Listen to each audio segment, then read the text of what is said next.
Welcome friends. हाल ही में आपने देखा होगा कि उत्तर भारत में भारी बारिश हो रही है। विनाश, डिस्ट्रक्शन की ये तस्वीरें न्यूज़ चैनल, यूट्यूब शॉर्ट्स या इंस्टाग्राम पर आम हैं। कुछ लोग कह सकते हैं ये रूस यूक्रेन वॉर का नतीजा है या देवता ईश्वर की नाराज़गी का परिणाम है। लेकिन मैं आपको इसके पीछे का वैज्ञानिक कारण बताने जा रहा हूँ। ऐसा क्यों हो रहा है और इसके लिए ग्लोबल वार्मिंग को क्यों जिम्मेदार ठहराया जा रहा है। कृपया इस वीडियो को अंत तक देखें ताकि आप मूल बातें जान सकें कि यह सब क्यों हो रहा है। मेरा नाम आदित्य है और मैं पिछले 10 वर्षों से मौसम विज्ञान यानी मेट्रोलॉजी का अध्ययन कर रहा हूँ।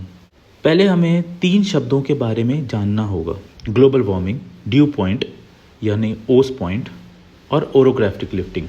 वैसे आप में से ज़्यादातर लोग ग्लोबल वार्मिंग के बारे में तो जानते ही होंगे।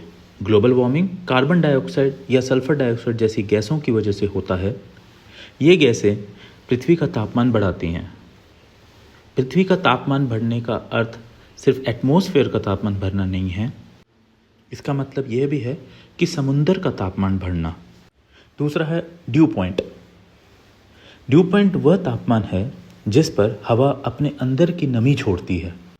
तीसरा है भौगोलिक उत्थान यानी ओरोग्राफिक लिफ्टिंग। इसका अर्थ है जब हवा पहाड़ियों या पहाड़ों की ढलान के साथ ऊपर उठती है तो वह ठंडी हो जाती है। जब वह ठंडी होती है तो वह बारिश देती है। चलिए हम पूरे सिस्टम को समझते हैं।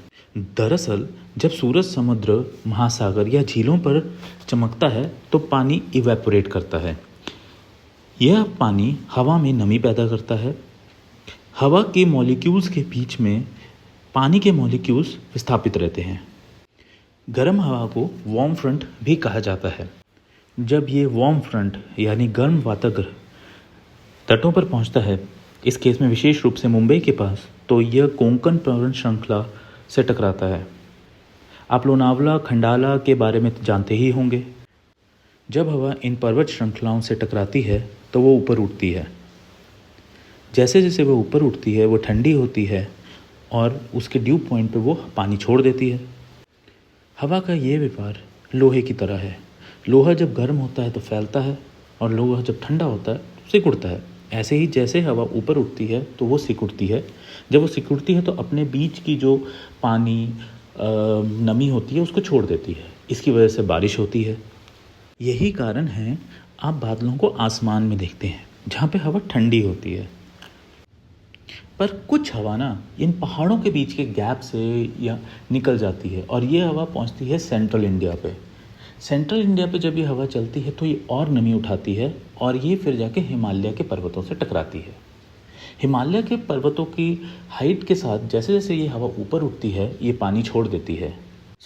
इस साल क्या हुआ कि 2 क्लाइमेट सिस्टम एक दूसरे से मिलके हिमालय पर्वतों तक पहुँचे। जैसे एक वेस्टर्न फ्रंट और एक और फ्रंट जो मेडिटेरेनियन सी से पानी लेके आया टर्की से होके, अफ़गानिस्तान के ऊपर से होके, पाकिस्तान से होके वो हिमाचल, उत्तराखंड पहुंचा। तो फिर जब ये दोनों सिस्टम मिलके हवा में उसने इतनी नमी कर दी कि जब ये हवा ऊपर उठी, ये वैलीज से होके, नदी नालों के बीच की जो वैलीज हैं उनसे होके ये कुल्लू मनाली तक पहुंची। जैसे ही वहाँ पे ये पीर पंजाल रेंज से टकराई, इसने पानी छोड़ दिया। इस वजह से हमने इतने सारे बादल फटनाओं की घटनाएं देखी। आप जानते होंगे कुल्लू में एक टाइम तक कभी बारिश नहीं होती थी। वहाँ पे हमेशा बर्फ़ गिरती थी या लेह लद्दाख वगैरह में कभी बारिश नहीं होती है। असल में नमी वाली हवा वहाँ पहुँच ही नहीं पाती है। वहाँ की हवा असल में जब सर्दियाँ आती हैं, जो नॉर्दर्न हेमिस्फेयर का जो टेम्परेचर गिरता है दिन छोटे होने की वजह से, उस वजह से वहाँ की हवा बर्फ़ के रूप में नीचे पानी छोड़ती है। धन्यवाद दोस्तों। Please like, share and subscribe करें।